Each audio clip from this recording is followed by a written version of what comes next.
7 de la mañana con 39 minutos, 7 con 39 minutos en Punto Noticias, primera emisión. Saludamos con el doctor David Chávez, sociólogo y docente universitario. ¿Cómo está? Buenos días, bienvenido, David. Le saludamos a Alexis Moncayo y quien le habla, Licenia Espinel. Usted mejor que nadie conoce el panorama político que estamos viviendo, esta incertidumbre en el tema electoral. Ayer el Consejo Nacional Electoral resolvió ni admitir ni inadmitir el pedido que hace el señor Yacu Pérez, que no está ya de acuerdo con la propuesta inicial a la que llegaron con el señor Guillermo Lasso, y ahora se dice que se va a proclamar los resultados y que después de este paso se podrá realizar cualquier tipo de reclamo. No obstante, paralelamente a esto está en marcha una movilización que tiene previsto llegar la próxima semana a la capital de la República para presionar por ese resultado. ¿Cómo mira usted este panorama? ¿Qué cree que va a ocurrir en las próximas horas? Buenos días, bienvenido. Bienvenido. Hola Licenia, buenos días. Alexis, un saludo y como siempre un enorme gusto estar en Pichincha Universal. A ver, me parece que hemos afrontado una situación muy dramática durante esta semana porque se ha evidenciado el alto grado de irresponsabilidad política y demagogia de los candidatos que están disputando el segundo lugar. O sea, uno podría decir que tenemos a dos candidatos que cuando los resultados no les favorecen, aluden al fraude sin mostrar una sola prueba y sin sustentar el fraude, amenazan con caotizar el país, incendiar Quito y ese tipo de cosas, y además quieren atropellar la ley sin ningún rubor. Me parece que eso es dramático para el Ecuador y creo que nos ha traído de vuelta a la realidad de lo que ha venido ocurriendo. Me parece que los resultados de la primera vuelta electoral en un primer momento nos pusieron un poco noveleros, digamos, y a tratar de hacer interpretaciones un tanto desapegadas de la realidad. Es decir, si uno mira el tono de cómo estábamos viendo la campaña antes de la primera vuelta, se veía que había desazón en la población, que había candidatos muy ligados a una forma muy superficial de hacer política, demagógicos, etcétera, y que al final la gente decidió en los últimos días, y que la sorpresa ya Cuerva se debe a eso, a una decisión de último momento, de gente que creyó que podía haber ahí una opción. Y no hay que perder de vista esto. Creo que lo que ha ocurrido en esta semana nos ha devuelto sobre la política de fondo, la política real, la política de verdad, y nos ha sacado de esta idea que vivimos por varios días de que estamos en un mejor país y cosas y barbaridades de ese tipo que se dijeron en la opinión pública. Creo que estamos volviendo a ver cómo es la política real, y más allá del show de TikTok, estamos viendo quiénes son realmente los candidatos más allá de ese show. Digo, es saludable porque nos está dando una lección. Veamos si la aprendemos para la votación que veremos en la segunda vuelta.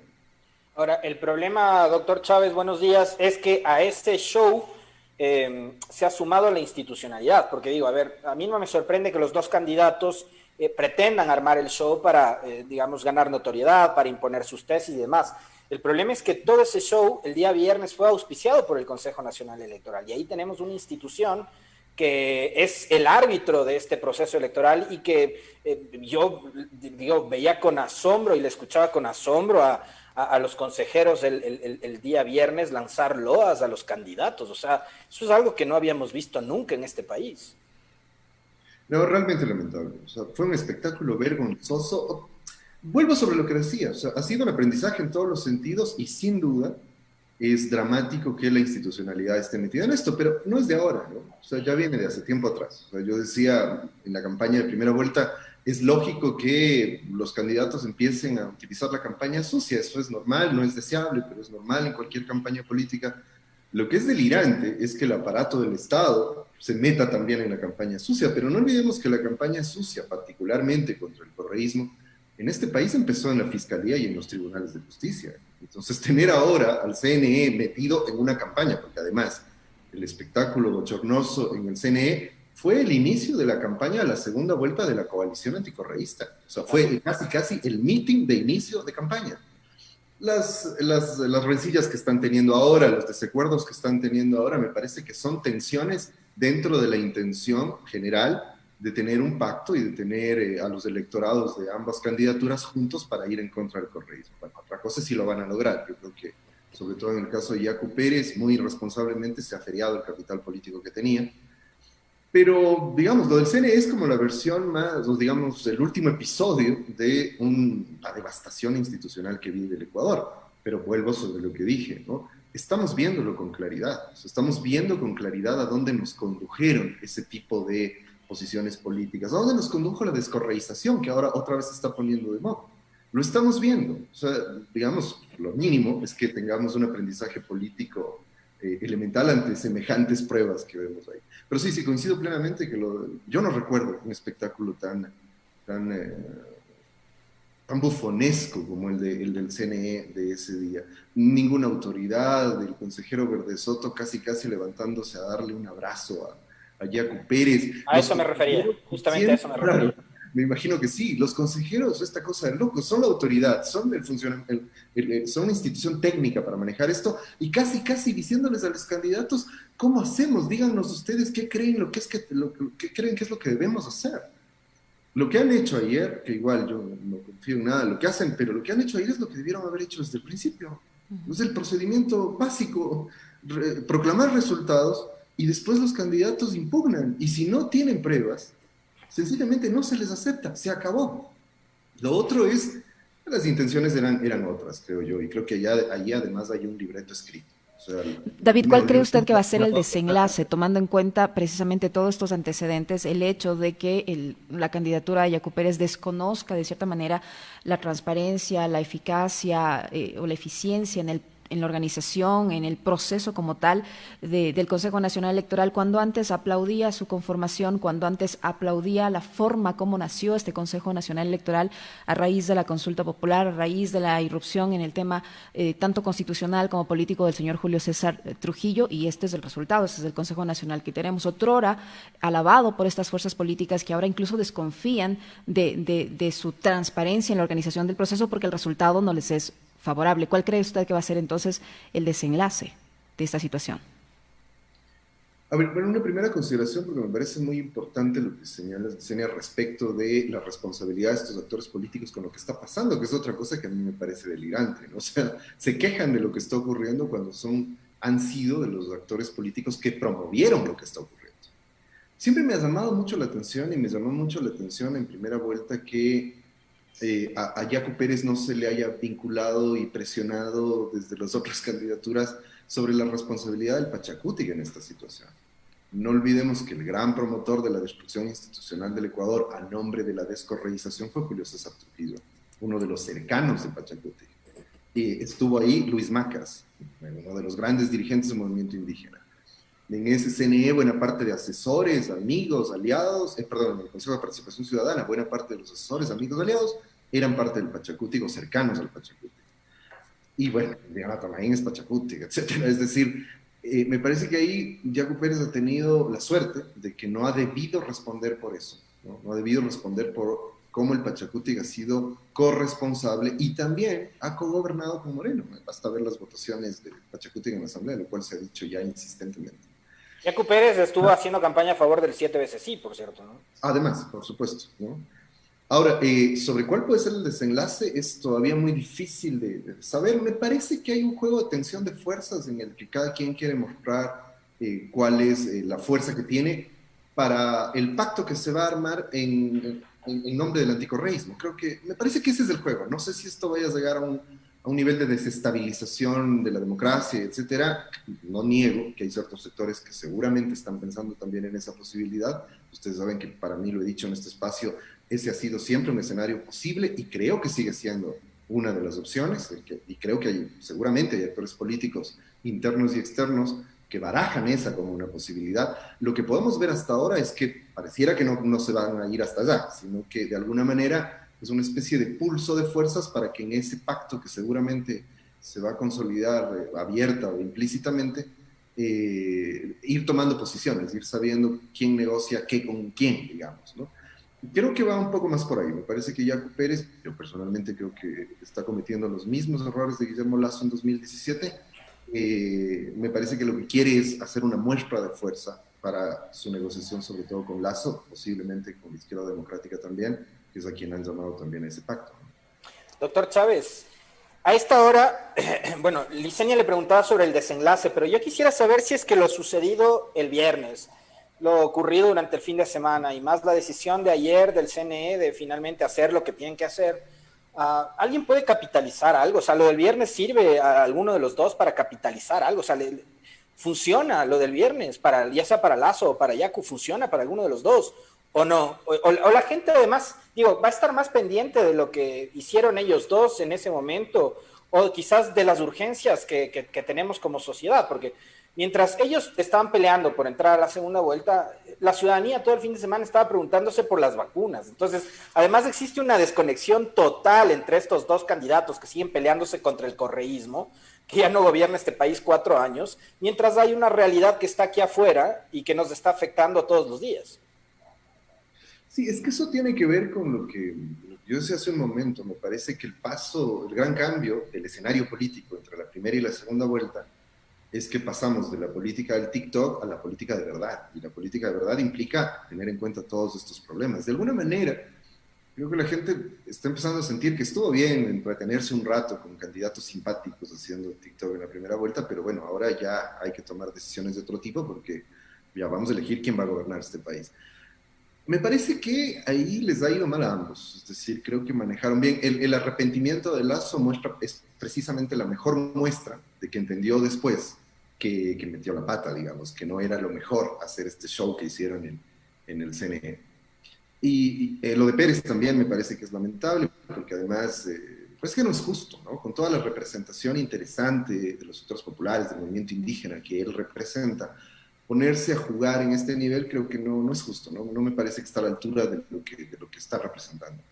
Pero en ese intercambio entre los dos, no sé si esto estaba libreteado, no fue así, fue estratégico, pero me parece que Lazo termina ganando un poco, porque de alguna forma ese encuentro se convirtió en una especie de lavado de cara de Lazo. Me parece que Lazo actuó algo así como un vampiro político, digamos. O sea, aprovechó la situación para ser un zombie político, alguien que ha tenido un enorme rechazo popular, tratar de chuparle la sangre política a Yaco, que venía en cambio de una interesante campaña, de haber tenido un éxito notable para el Pachacuti, chuparle un poco la sangre y quedar mejor, digamos, ¿no? Y esta apariencia, esta imagen de el demócrata, el más calmado frente a un Yaco que está alterado, que está demagogo, me parece que intentaron construir eso. Creo que todavía está por verse hasta dónde eso va a tener cierto impacto, porque tengo la misma impresión. De pronto están apareciendo los problemas de fondo,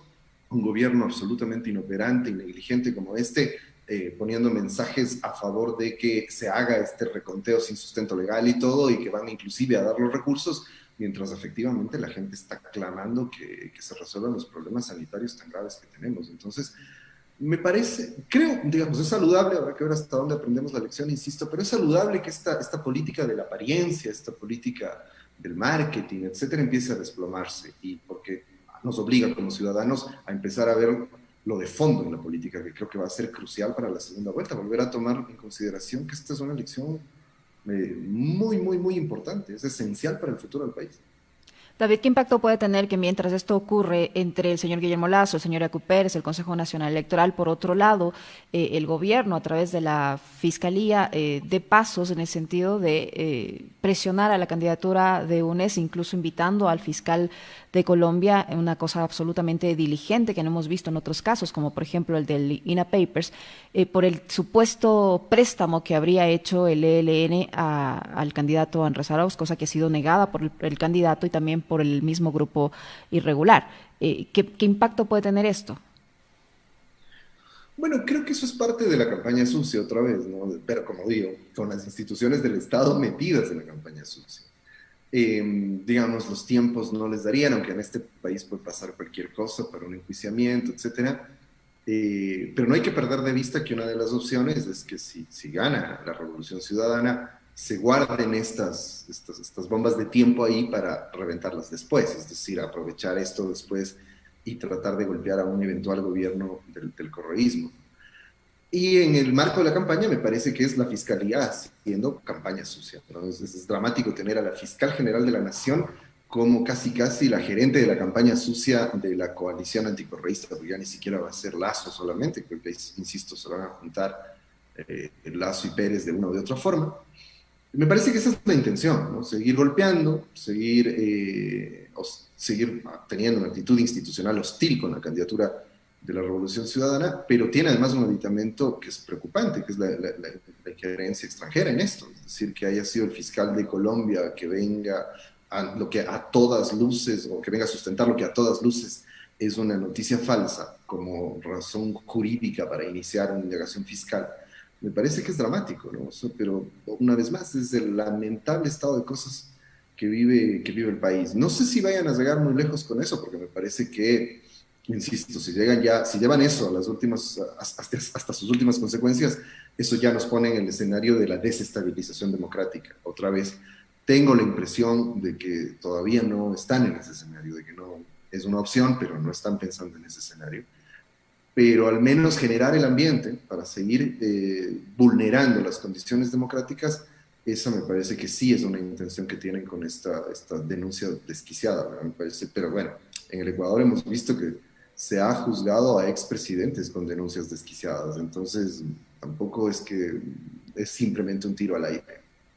Ahora, con respecto a esto último, doctor Chávez, ¿qué tan positivo podría ser seguir llevando adelante esa estrategia del miedo? Ayer le escuchaba a un par de periodistas intercambiar ahí ideas con respecto de, y uno de ellos decía, que además me sorprendió, digo, se trata de Juan Carlos Calderón, ya sabemos a qué corriente él pertenece, pero él decía que fue un error de Guillermo Lasso haber llevado esa campaña del miedo, el tema de Venezuela y el tema de la desdolarización. A esto se suma lo que usted acaba de citar muy bien, ¿no? Esta campaña sucia que además es orquestada en contubernio con el fiscal de Colombia, que ya sabemos además a quién obedece, sabemos que es muy amigo de Iván Duque, sabemos que todos los casos de asesinatos de líderes sociales en Colombia, el tipo no los investiga, algo muy parecido a lo que pasa acá, ¿no? Que la fiscal no mueve un dedo por lo de INA Papers, que la Fiscalía de Ecuador, por ejemplo, no movió y no ha movido un dedo hasta hoy para darle respuestas a las familias de Paul, de Javier y de Efraín, que fueron secuestrados y asesinados justamente en la frontera con Colombia, y ahí no se hizo ningún tipo de esfuerzo para trabajar en conjunto con las autoridades de Fiscalía de Colombia para tener información. Pero acá vemos que se pagan viajes de última hora, que se financian los traslados, etcétera, etcétera. Entonces, si ya Guillermo Lasso se da cuenta de que esa campaña no le dio resultado en primera vuelta, que saca 19% y que probablemente esa votación que podía haber él capitalizado, prefirió irse con Yacu o con Herbas porque son los candidatos que representaban algo distinto, ¿qué le puede hacer creer que seguir con esta campaña de la descorreización y del miedo le puede resultar positiva en segunda vuelta? Sí, la verdad es una muy buena pregunta, porque yo tampoco entiendo muy bien por qué apelan a esto, ¿no? Me parece que cometen un grave error que es creerse sus mentiras, ¿no? Es decir, posicionaron la idea, que es una idea que al menos requiere más discusión. Intentan posicionar la idea de que la votación del 7 de febrero fue una votación en contra del correísmo, ¿no? Que la mayoría está en contra. Recuerden que decían exactamente lo mismo en 2017, cuando se decía el 60% del país ha rechazado al correísmo. Al final el correísmo terminó ganando la segunda vuelta. Esas cosas se pueden usar dentro de la estrategia política, de la publicidad, la propaganda, etcétera. Pero un grave error político es creerse cuando uno sabe que eso no está debidamente sustentado, al menos no es del todo real, creerse eso. Me parece que esta idea del anticorreísmo, de la descorreización de nuevo, del miedo, etcétera, efectivamente no les dio resultado, pero uno ve que no solo, esto es lo llamativo, no solo es Lasso el que está recurriendo a eso, ¿no? Pensemos que Yacu Pérez también, o sea, en nombre de casi, o en esta actitud de casi rogarle un acuerdo a Guillermo Lasso, lo que trasluce y lo que explica ese acuerdo es igual, la idea a la que está apelando del anticorreísmo. Y el propio Herbas, o sea, que lo primero que hizo a pocos días del interesante resultado que tuvo es también salir con un discurso del anticorreísmo y no vamos a permitir que regrese la dictadura, no sé qué. Me parece que, insisto, y perdón que esté tan insistente en esto, pero me parece que nos vuelve a poner en el escenario de fueron algo así como burbujas del marketing político y de la comunicación política de las últimas semanas. No perdamos de vista eso, ¿no?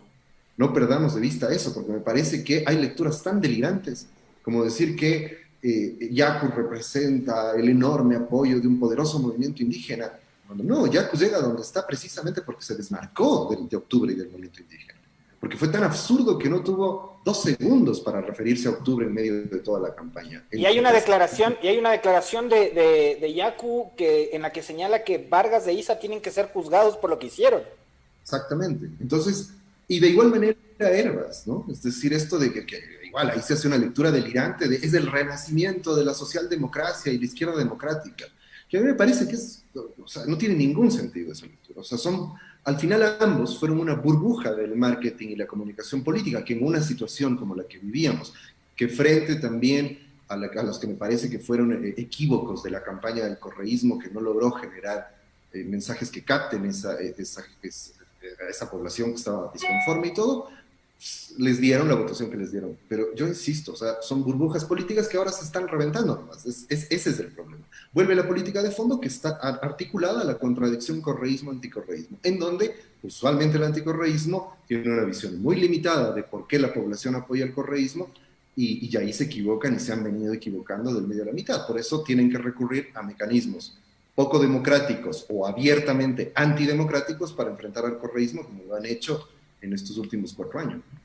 David, ¿cómo queda Pachacuti o cómo quedaría Pachacuti en caso que una vez que se proclamen resultados, se presenten todos los recursos, se resuelvan los recursos que se presenten, finalmente los votos no le dan el pase a la segunda vuelta al señor Yacu Pérez? ¿Cómo queda Pachacuti? ¿Cómo queda Yacu Pérez? ¿Qué se puede esperar de lo que ocurra con ellos, tanto con Pachacuti como con su militancia y el mismo señor Pérez, para la segunda vuelta si no pasa? O sea, me parece que la clave para el Pachacutic, en cierto modo también para la izquierda democrática, es manejar inteligentemente lo que han logrado en términos políticos hasta ahora, ¿no? Insisto, no hay que creerse lo que a veces uno posiciona políticamente, lección básica de la política, ¿no? Uno puede decir un mensaje, pero tiene que saber qué tan real es el mensaje que uno dice. Insisto en que es evidente que tanto para el Pachacutic como para la izquierda democrática hay una volatilidad electoral en torno a lo que han conseguido, y creo que un trabajo inteligente puede consolidar esa votación para volver los partidos fuertes, digamos, no sacarlos de ese margen de la política en la que han estado hasta ahora, teniendo en cuenta que van a tener bloques legislativos importantes, pero me parece que eso pasa por tener esta inteligencia que no signifique dilapidar a mí no me gusta mucho esta expresión, pero vamos a usarla, el capital político que han logrado tener hasta ahora, pero que no es del todo seguro. Entonces, creo que cometer errores como los que han venido cometiendo hasta ahora, meterse así atropellada y torpemente en la posición de las derechas respecto del anticorreísmo, sumarse a eso, caer en los juegos de la derecha, me parece que sobre todo para el Pachacutic va a ser un grave error, porque si el Pachacutic tiene una fortaleza, que sí es cierto, y Yacu Pérez también representa eso, no quiero decir que no represente eso, pero lo ha manejado muy sinuosamente. Si Pachacutic tiene, digamos, una base elemental de fuerza política, es sin duda el movimiento indígena. Y en este momento, reconciliarse al interior con la CONAIE, sobre todo, es importante. La CONAIE que, como bien ya decía Alexis, también fue la diada en esta elección. La CONAIE y la representación que tienen Isa y Vargas no obtuvieron ni siquiera una candidatura para la asamblea. Parece que lo primero es reconciliar casa adentro la unidad del Pachacutic, que en medio del marco electoral ha habido muestras claras de que la CONAIE es orgánica, de que toma decisiones de carácter orgánico. Entonces, creo que hay que reconciliar eso. Creo que hay que mostrar una actitud democrática frente a los resultados de las elecciones. Si los resultados no les dan y si ellos tienen pruebas del fraude, que hasta ahora no las han mostrado, salvo un par de actas con errores que son más bien habituales en procesos electorales que mostró Yacu Pérez en esa reunión del CNE, creo que tienen que seguir el procedimiento, pero me parece que ahí no se puede, insisto, cometer el error que cometió Lasso en 2017. Lasso podía convertirse en el gran líder de la oposición, y desde el momento en que empezó a jugar a un fraude que no había, una denuncia fraudulenta de fraude, empezó a desgastar el capital político que había acumulado y después terminó como ha terminado ahora. Me parece que le puede pasar eso a Yacu Pérez y eventualmente al Pachacutic si no saben manejar inteligentemente lo que han tenido hasta ahora, que creo que es mostrar un espíritu democrático, lograr consolidar la unidad del partido y tener también una visión programática de largo plazo. Yo creo que eso insisto, prácticamente suplicar un acuerdo con la derecha más ultramontana de este país no le hace bien al Pachacutic. Al Pachacutic, que además se autodefine y trata de convertirse en el único propietario de la representación de la izquierda, negando inclusive esa representación al correísmo, con esa etiqueta de progresismo que yo no termino de entender qué mismo es, y ese tipo de cosas. Entonces, si esa es la posición, creo que pueden convertirse en una fuerza importante de la izquierda pero si no se cometen errores como los que se han venido cometiendo hasta ahora, en apenas una semana. O sea, porque además es apenas una semana. Y creo que se han cometido errores de bulto en el manejo de la situación política en este momento.